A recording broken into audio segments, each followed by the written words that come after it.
Last lecture में हमने discuss किया था बोयल-हेलियन का लॉ के बारे में। ओके, उसका लॉ क्या था, उसकी थ्योरी के बारे में हमने डिस्कस किया था।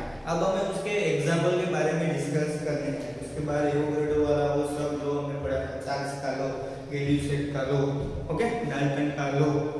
तो ये सब के बाद आइडियल गैस का इक्वेशन पढ़ा था हमने। अब इसमें पहले हम एग्जांपल देख लेते हैं। हमारी एक्सरसाइज है, तो एक्सरसाइज में एग्जांपल दिए हुए हैं, उसमें फर्स्ट वाला एग्जांपल कौन से रूल्स पे डिपेंड है, तो उसके बारे में हम डिस्कस कर लेते हैं। हेलियन का लॉ है हमारे पास, चार्ल्स का लॉ है। ओके, तो पहले वाला एग्जांपल है एक्सरसाइज में, वो एग्जांपल पढ़िए, एग्जांपल में क्या कहना चाहता है। ओके, फर्स्ट वाला एक्सरसाइज है, उसका जो एक्सरसाइज में हमें दी हुई है वैल्यूज, वो पढ़ो। What will be the minimum pressure required to compress 500 decimeter cube of air at 1 bar to 200 decimeter cube at 30 Celsius? यानी कि हमें क्या दिया हुआ है हमारे पास, जो हमारे पास 500 डेसीमीटर क्यूब दिया हुआ है, क्या है वो हमारे पास डेसीमीटर क्यूब, यानी कि volume V1 V2 and P1 P2। Okay, starting में हमें P1 दिया हुआ है, वो 1 बार है, उसके बाद V1 है वो 500 डेसीमीटर, फिर V2 200 डेसीमीटर, और P2 क्या होगा हमारे पास लास्ट वाला, वो हमें फाइंड करना है। हमारे पास फॉर्मूला क्या होगा, P1 V1 is equal to P2 V2, वो तो P2 हमें फाइंड करना है। ओके, तो चलो फॉर्मूला यूज करते हैं हम। फर्स्ट हम देखते हैं P1 क्या दिया हुआ है, ओके, P2 क्या दिया हुआ है, उसके बाद V1 क्या दिया हुआ है, उसके बाद V2 क्या दिया हुआ है। ओके, स्टार्टिंग वाला है वो जो वॉल्यूम डेसीमीटर क्यूब, यानी स्टार्टिंग में हमें क्या दिया है 500 डेसीमीटर क्यूब, यानी कि 500 डेसीमीटर क्यूब यानी कि V1, ये हुआ हमारा 500 डेसीमीटर क्यूब। ओके, उसके बाद सेकंड वाला वॉल्यूम कितना दिया हुआ है हमें 200 डेसीमीटर क्यूब, यानी कि V2 कितना दिया हुआ है 200 डेसीमीटर क्यूब। ओके, प्रेशर, जब फर्स्ट वाला वॉल्यूम है 500 डेसीमीटर क्यूब, तब प्रेशर कितना दिया हुआ है 1 बार, P1 कितना दिया हुआ है 1 बार। उसके बाद हमारे लिए P2 कितना होगा वो हमें फाइंड करना है। ये सब लॉ के बारे में हमने इससे पहले डिस्कस की थी। ओके, तो इसमें हमें P1 दिया हुआ है, V1 दिया हुआ है, V2 दिया हुआ है, लेकिन P2 फाइंड करना है। इसका मतलब क्या है कि हमारे पास वॉल्यूम 500 डेसीमीटर क्यूब होता है जब हमारा प्रेशर है 1 बार, उसके बाद वॉल्यूम V2 200 डेसीमीटर क्यूब होता है, तो P2 कितना होगा, हमारे पास फॉर्मूला है P1 V1 is equal to P2 V2। Find क्या करना है हमें P2, तो P2 इज इक्वल टू क्या होगा P1 V1 अपॉन, यहाँ P1 V1 अपन क्या आएगा V2। ओके, तो P1 इज इक्वल टू क्या होगा 1, V1 इज इक्वल टू क्या होगा 500 decimetre cube. Okay, upon V2 is equal to 200 decimetre cube, ये भी डेसीमीटर क्यूब, ये भी डेसीमीटर क्यूब, ये दोनों निकल जाएगा। ओके, ये 1 है वो बार में है। ओके, यानी कि 1 into 500 अपॉन 200, जो भी यूनिट आएगा वो किस में आएगा बार में। ओके, ये 0 0 कैंसिल, ये 0 0 कैंसिल। ओके, यानी कि 5 अपॉन 2, यानी क्या आएगा 2.5 बार। हमारा आंसर क्या आया 2.5 बार। ओके डियर स्टूडेंट, समझ में आ गया हमें क्या हमारा आंसर क्या दिया, हमने जो एक्सरसाइज ली हुई थी उसकी वैल्यू हमें P1 V1 V2 P2, उसमें P2 फाइंड करना था, तो हमने बस फॉर्मूला रख दी P1 V1 is equal to P2 V2। Okay, उसमें हमें सब वैल्यू दी हुई, P2 की वैल्यू दी हुई नहीं थी, तो हमने फाइंड कर दी, और जो यूनिट आया वो खास याद रखिए लास्ट में। ओके, क्यों, क्योंकि जो हमारा यूनिट है वो प्रेशर फाइंड करते हैं, प्रेशर का यूनिट होता है बार या पास्कल, इसमें हमारे पास बार में दिया, उस वजह से हमने यूनिट लिखा बार। ओके डियर स्टूडेंट, ये समझ में आ गया। उसके बाद वाला सेकंड एग्जांपल देखो, ये हमारा एग्जांपल है फर्स्ट वाला, ये लिख लो। उसके बाद हम सेकंड वाला एग्जांपल पढ़ते हैं। सेकंड वाला एग्जांपल हमें क्या कह रहा है। ओके, तो चलो देखो बस उसमें क्या दिया हुआ है। ओके, देखो। ओके डियर स्टूडेंट, उसके बाद वाला एक्सरसाइज है सेकंड वाला, वो सेकंड वाले एक्सरसाइज में क्या बताया गया है वो पढ़ो। ओके, कोई हमें कुछ पात्र दिया हुआ है, रिजल्ट दिया हुआ है, उसमें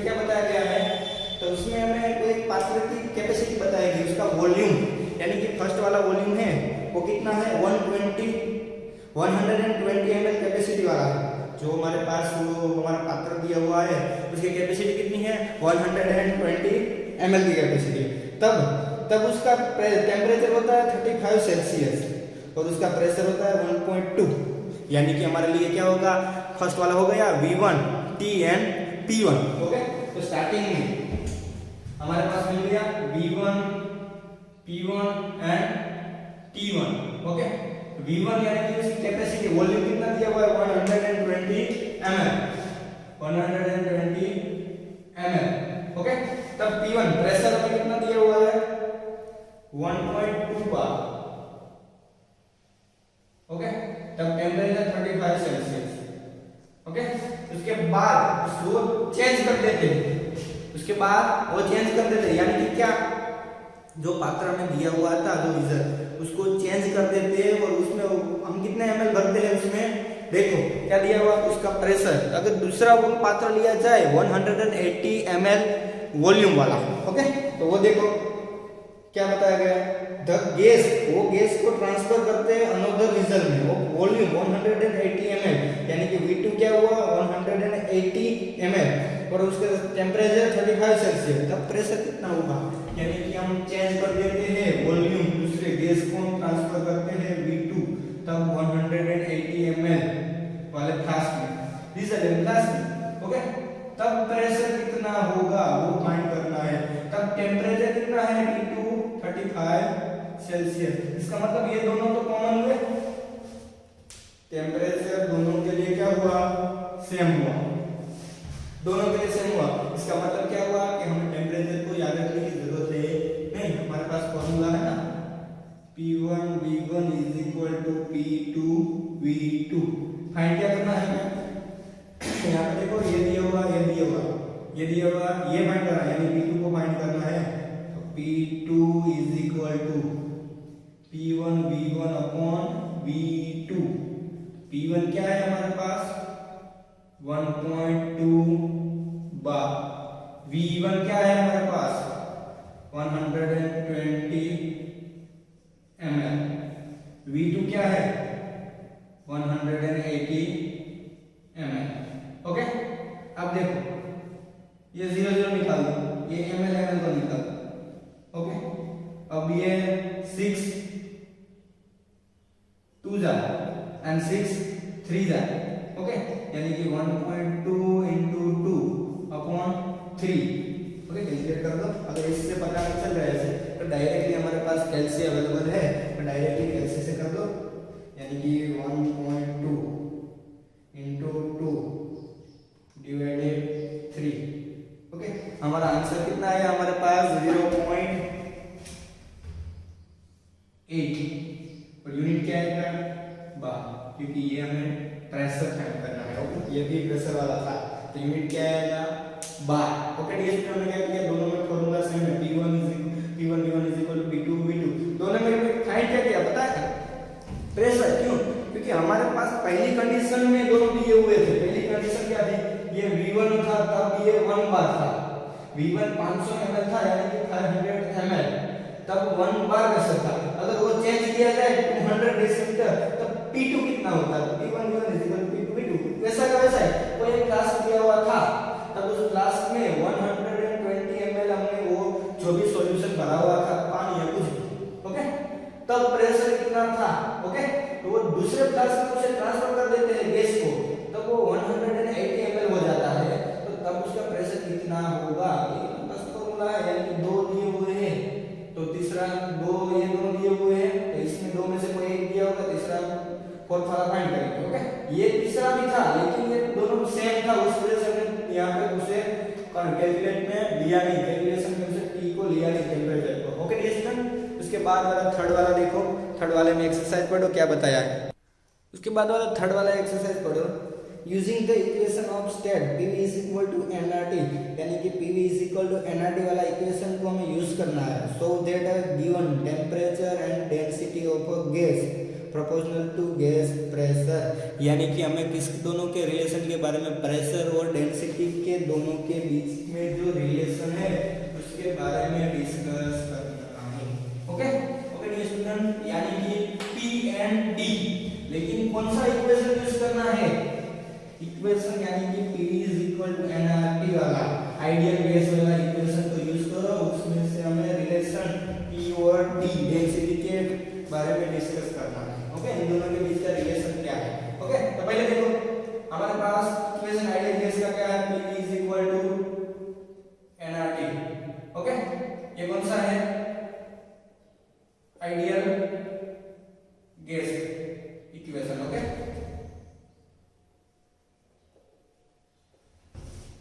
आइडियल गैस इक्वेशन है, उसमें हमें फाइंड क्या करना है? ये P प्रोपोर्शनल टू D, इन दोनों के बीच में, यानी कि प्रेशर है और डेंसिटी के प्रोपोर्शनल में होगा सरफेस में। ओके, तो ये हमें फाइंड करना है, लेकिन किस पे से? इस पे से। चलो तो पहले हम Pv nRT इक्वेशन में क्या करेंगे? इक्वेशन नंबर ये 1 है, तो इसमें क्या करेंगे? Equation 1 in n is equal to n, यानी क्या है? मोल, यानी कि small m by capital M, ऐसा ही होगा ना? मोल हमारे क्या है? Weight by mass. Okay, small m by capital M रख दो, तो Pv is equal to small m upon capital M RT। वहां पे अगर देखने जाए हम तो यहाँ पे स्मॉल m क्या है? वेट, ओके, यानी कि मास। ओके डियर स्टूडेंट, उसके बाद उसमें कैपिटल M क्या है? ओके, अगर देखने जाए तो कैपिटल M यानी कि molar mass, okay dear student, समझ में आ गया ये दोनों? चलो अब देखो, ये हमारा Pv है हमारे पास, अब हमें फाइंड क्या करना है? D। तो देखो डेंसिटी इज इक्वल टू क्या है हमारे पास? डेंसिटी यानी कि D इज इक्वल टू, हमारे पास डेंसिटी का मतलब क्या होता है? मास by volume, mass by volume. Okay, यानी कि स्मॉल m बाय v। समझ में आया? यानी कि D is equal to small m by v। अगर हमें D और P के बीच का रिलेशन लाना है तो हमारे पास P अवेलेबल है, लेकिन D अवेलेबल नहीं है, तो पहले D को यहाँ पे घुसाना पड़ेगा ना, तो D को कहीं से भी लाना पड़ेगा। कहाँ होगा D? तो पहले क्या करेंगे हम? हमारे पास ये स्मॉल m यहाँ है, V भी है, तो स्मॉल m अपन V रखेंगे, यानी कि क्या करेंगे? इस V को इसके नीचे लाओ, स्मॉल m इसको यहाँ लाऊंगा तो नीचे चला जाएगा V। ओके, बाद में कौन है? RT, और ये कैपिटल M तो नीचे था ये। ओके, अब क्या करेंगे? ये small m V is equal to, तो D है, रख दो, वैल्यूज रख दो ये D की वैल्यू, तो P इज इक्वल टू क्या होगा? यहाँ पे D RT by M। Okay, अब क्या करेंगे? ये सब RT बाय M कांस्टेंट है, रख दो यहाँ पे P चले से D, और यहाँ पे ब्रैकेट में यहाँ पे लिखो RT by M is equal to constant. Okay dear student, और ये प्रोपोर्शनल का सिंबल कहां से आया? क्योंकि ये RT बाय M, ये प्रोपोर्शनल का सिंबल हटा दो, यहाँ पे RT बाय M रख दो। ओके डियर स्टूडेंट, हमने क्या किया? पहले हमने हमारे पास Pv is equal to nRT वाला इक्वेशन था आइडियल गैस का, वो आइडियल गैस वाला इक्वेशन में से हमें प्रेशर और डेंसिटी के दोनों के बीच का रिलेशन फाइंड करना था। पहले हमने वो इक्वेशन में n की जगह small m by capital M, यानी कि हमने मोल की वैल्यू रख दी। उसके बाद क्या किया? हमें डेंसिटी D को अंदर घुसाना था, D, तो डेंसिटी यहाँ पे थी नहीं, तो डेंसिटी इज इक्वल क्या होता है? मास by volume, small m upon v। Small m पर ही था, v भी था, तो इसको D को नीचे लाए, स्मॉल m अपॉन v, और उसकी जगह हम रख दिया D यहाँ पे। ओके स्टूडेंट, तो वो RT बाय M, तो उसको निकाल दिया और उसकी जगह हमने प्रोपोर्शनल लगा दिया क्योंकि वो कांस्टेंट था। ओके, तो ये इन दोनों के बीच का रिलेशन है। ओके डियर स्टूडेंट, ये हो गया। उसके बाद फोर्थ वाला देखो, फोर्थ वाला क्या मैं बता रहा है। ओके डियर स्टूडेंट, उसके बाद फोर्थ वाला देखो, किसी की डेंसिटी दी हुई है, कोई ऑक्साइड दिया हुआ है, कोई भी ऑक्साइड है जिसकी फॉर्मूला में दी हुई है नहीं, हमारे पास दो गैस दिए हुए हैं। इसमें पहले वाला गैस दिया हुआ है ना, वो देखो एट 0 सेल्सियस टेम्परेचर कितना 0 Celsius, the density of certain oxide of gas at 2 bar is same, यानी कि 2 बार वाला टेम्परेचर है ना हमारे पास, ओके, उस पे कोई एक गैस की डेंसिटी दी हुई है, ओके, वो कौन सा गैस है वो बताया है नहीं। उसके बाद दूसरा गैस दिया हुआ है वो बता दिया है, दूसरा गैस है हमारे पास डाइनाइट्रोजन, ओके, लेकिन वो सेम प्रेशर पे, same as that of dinitrogen at 5 bar. What is the molecular mass of the oxide, यानी कि पहले हमें तो वो जो ऑक्साइड दिया हुआ है उसका मोलिकुलर मास फाइंड करना है, ओके।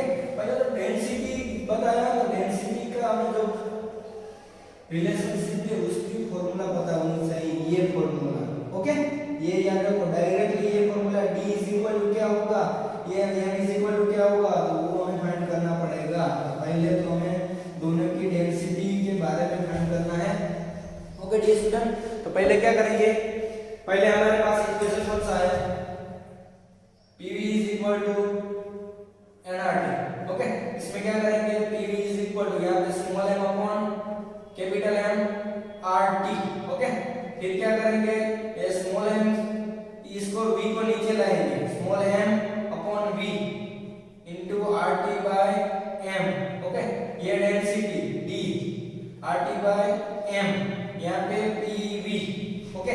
फाइंड क्या करना, मोलिकुलर मास, ये क्या है हमारे लिए मोलिकुलर मास, इसको फाइंड करो, तो capital M is equal to RT DRT by PV, okay, तो ये हमारे ये फाइंड करना है। हमारे लिए दो है, देखो सेम प्रेशर दिया हुआ है या सेम क्या, हमें सेम क्या दिया हुआ है, सेम मोलिकुलर मास दिया हुआ है, नहीं, मोलिकुलर मास कभी सेम होता नहीं, okay, okay dear student. DRT common, ये यहाँ पे हमने M by V लिखा, उसके लिए तो ये V तो निकल गया ना, यहाँ पे इसकी जगह तो D रखा था, अब ये तीनों बचे।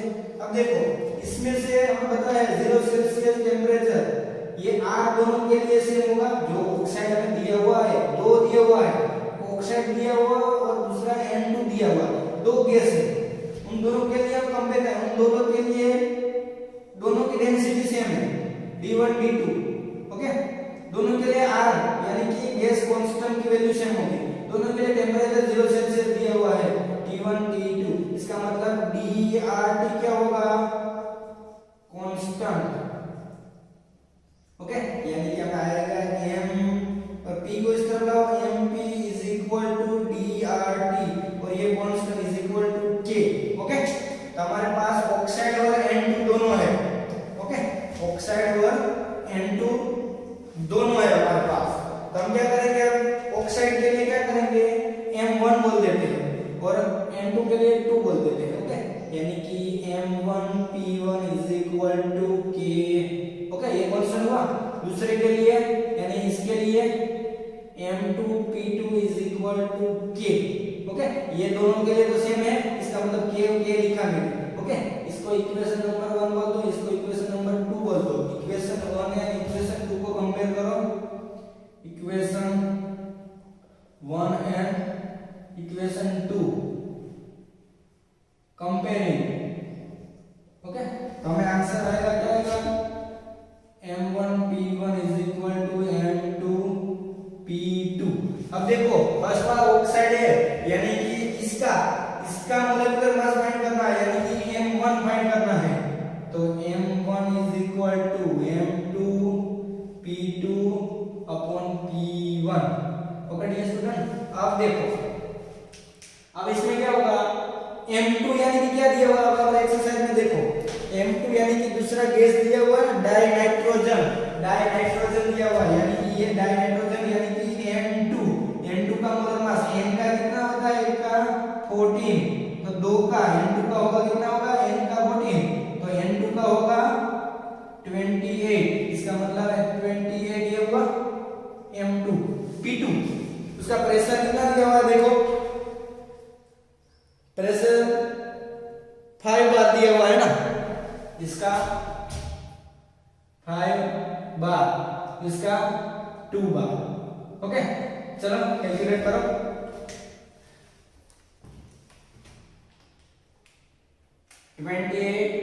Into 5 divided by 2, okay. Answer देखो ऐसे भी हो जाएगा 2 into 14 ये कैलकुलेट कर दो 70 आ जाएगा हमारे पास आंसर 70। अब यूनिट क्या आएगा चलो मेरे को बताओ ये m2 का यूनिट m2 यानी कि मोलर मास है ना molar mass is equal to क्या होगा वेट बाय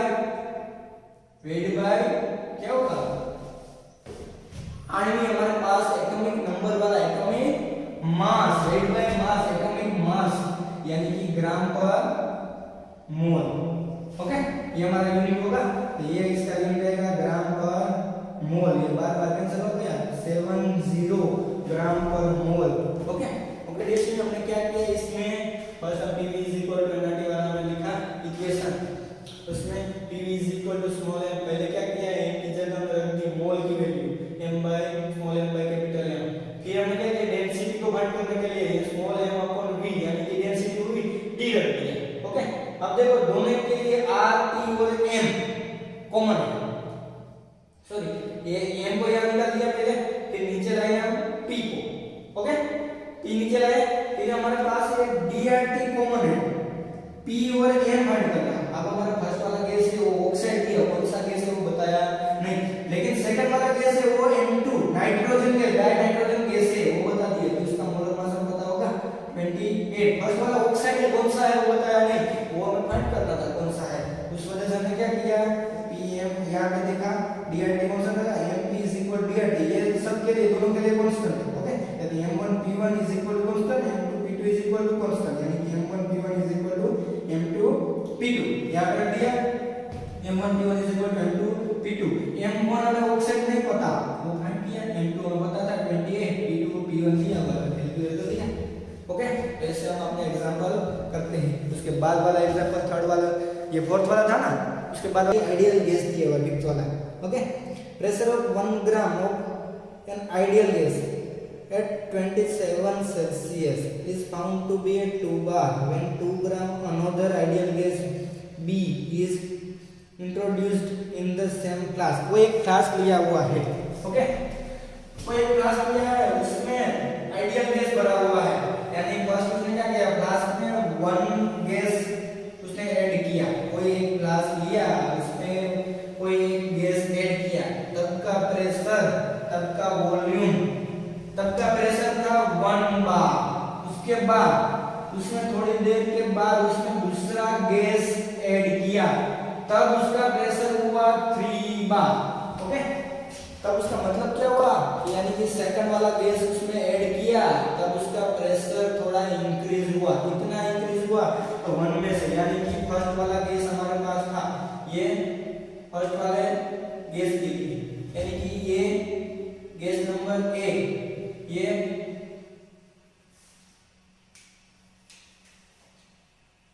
गैस ए और गैस बी ओके यानी फर्स्ट वाला जब क्लास था क्लास ए ही था फर्स्ट एक क्लास में पहले उसने क्या किया यानी उसमें कोई गैस ऐड किया तब उसका प्रेशर उससे फाइंड किया P1 मिला उसे 1 बार ओके उसके बाद थोड़ी देर बाद उसने ऐड किया दूसरा गैस तब उससे 3 बार प्रेशर मिला उसने मेजर किया 3 बार इसका मतलब 1 में से 3 हुआ लेकिन ये ऐड किया तो वो P1 प्लस P2 तब उसे 3 बार मिला इसका मतलब ये उसके पास 1 बार था ये कितना था ये नहीं पता था टोटल उसे पता था 3 बार तो P2 कितना आएगा 3 बार माइनस 1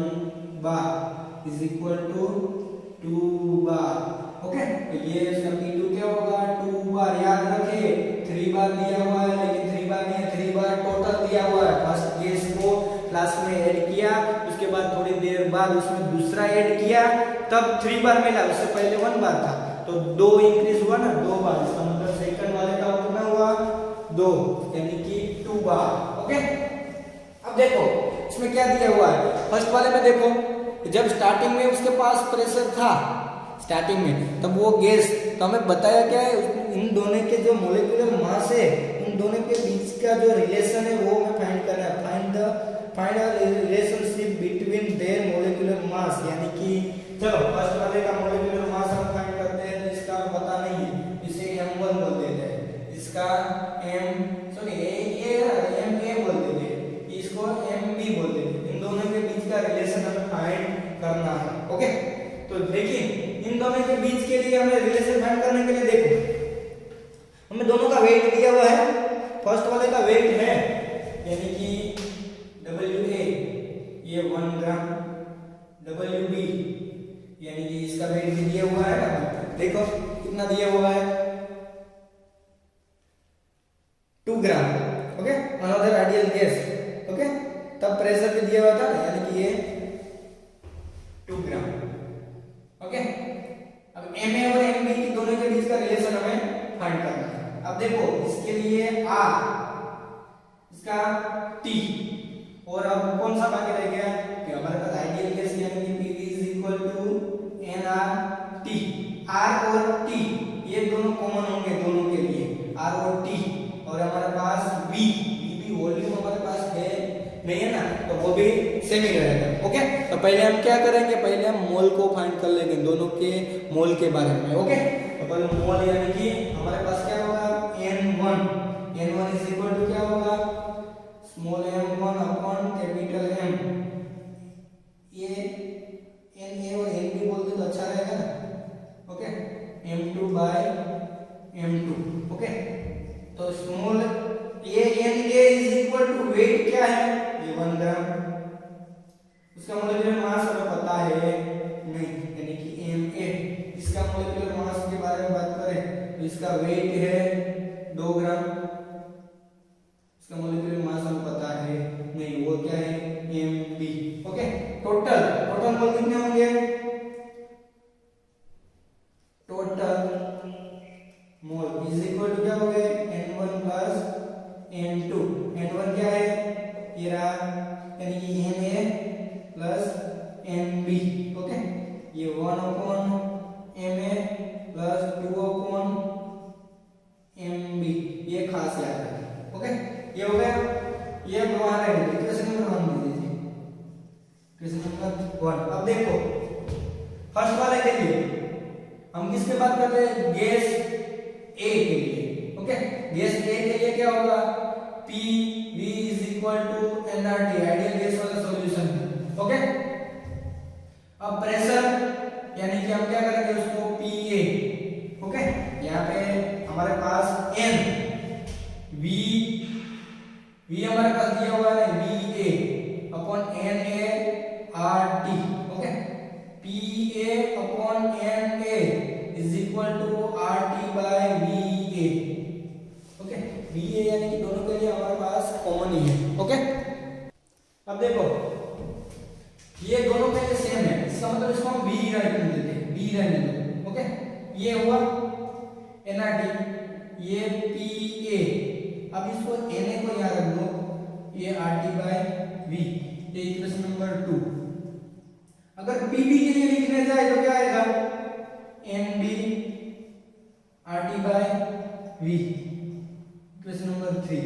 अब देखो यहाँ पे अगर मैं इसको हम फाइंड करने जाए तो यहाँ पे क्या होगा, इसको नीचे रहने देते हैं तो भी चलेगा। ओके, चलो इसको नीचे ही रहने देते हैं, इक्वेशन नंबर इसको 2 बोल दो, ये 3 ये 4।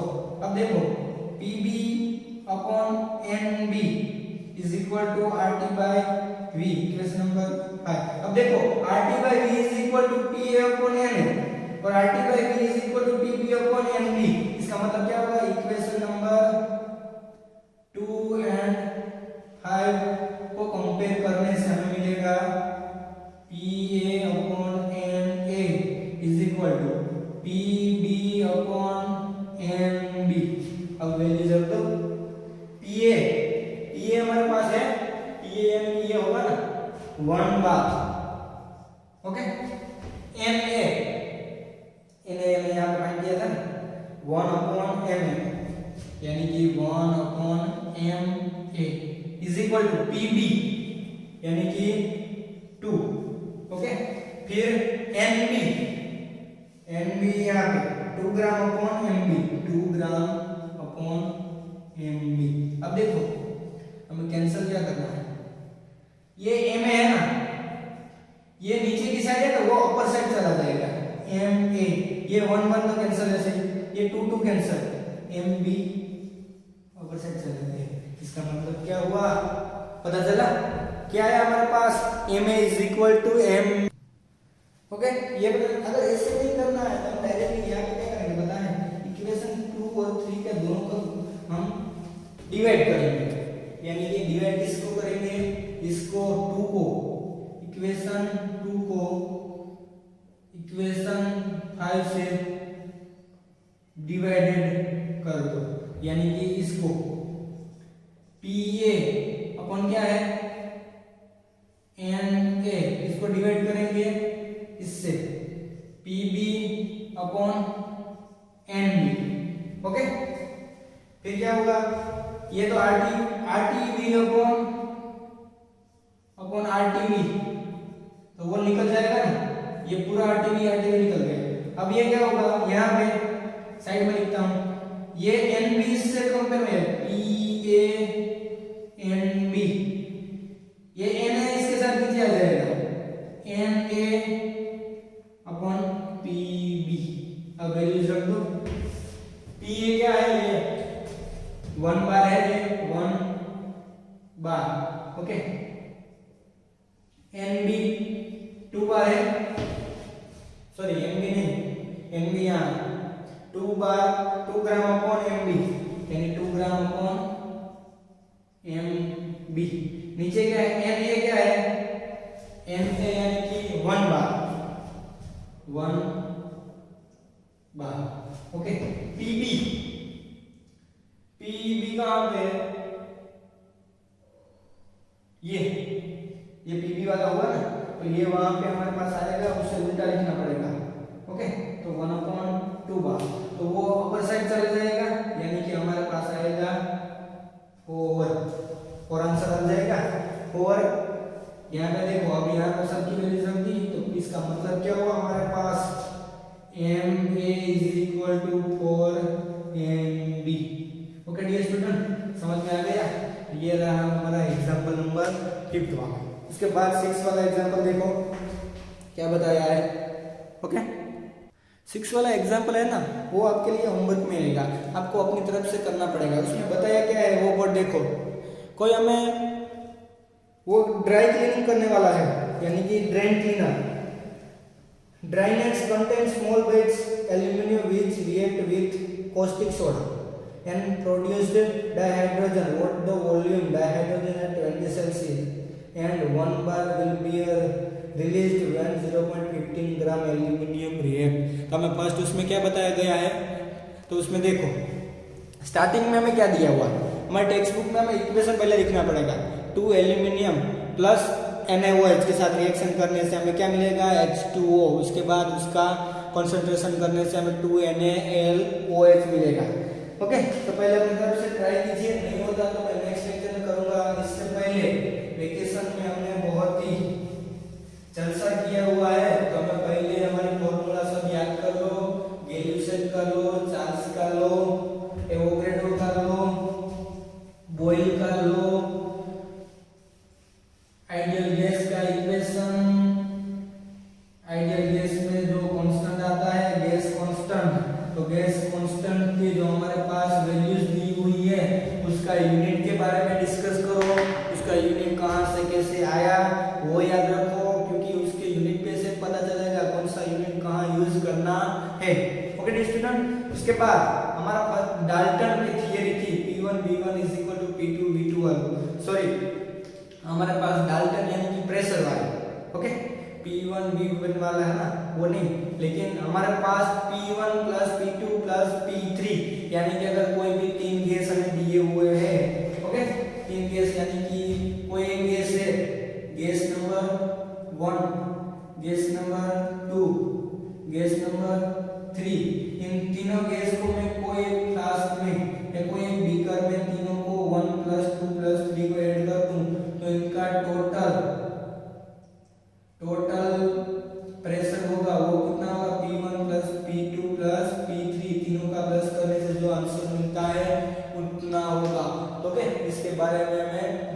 करना है। तो फर्स्ट हम क्या करेंगे, ये P फाइंड करने के लिए पहले तो जो गैस ऐड किया है उसका प्रेशर फाइंड करेंगे, उसके बाद इसका प्रेशर फाइंड करेंगे, इसका तीनों का दिया हुआ है, तो हमें तीनों में से जिसका भी पर्सनल प्रेशर फाइंड करना है पार्शियल प्रेशर वाला फाइंड कर सकते हैं। ओके स्टूडेंट, उसके बाद नेक्स्ट लेक्चर में हम इसकी थियरी, उसके एग्जांपल, सब एग्जांपल करते हैं। हमारे पास एक्सरसाइज में एग्जाम में आता है, इसमें से क्या आएगा, इस साल के लिए हमारे पास थियरी हमारे पास अवेलेबल नहीं है, थियरी में बताया गया है, इसके एग्जाम्पल पूछे जाएंगे, लेकिन हम थियरी भी पूछी जा सकती है, एग्जाम्पल पूछा जा सकता है। जी में बहुत सारे एग्जाम्पल ऐसे आएंगे पार्शियल प्रेशर फाइंड करने के। ओके, तो इसके लिए हमें क्या करना पड़ेगा, इन सब के बारे में डिस्कस करेंगे डिटेल में। ओके, और याद रखें आपको बार बार जो प्रयास कराना पड़ता है वो है एन यानी कि क्या, mole. Mole is equal to weight by mass. Okay, फिर density is equal to mass by volume. ये खास याद रखिए, इस पे से हमें पूरा चैप्टर पढ़ना है। ओके, ये सब अच्छे से फिर से रिवाइज कर लो, उसके बाद में जो एग्जांपल है तो वो हमें फाइंड करना है, तो ये सब हमें पता चलेगा, फिर हम आगे पढ़ पाएंगे। ओके, तो इन सब के बारे में डिस्कस करने के लिए मेन हमारा जो फार्मूला है PV is equal to nRT P1 V1 is equal to P2 V2, Dalton की थियरी, एवोगैड्रो की थियरी, इन सब के बारे में पहले अच्छे से रिवाइज कर लो, फिर इसके बारे में हम डिटेल में पढ़ पाएंगे। ओके डन स्टूडेंट, तो उसके बाद वाला नेक्स्ट लेक्चर में पढ़ेंगे। Thank you.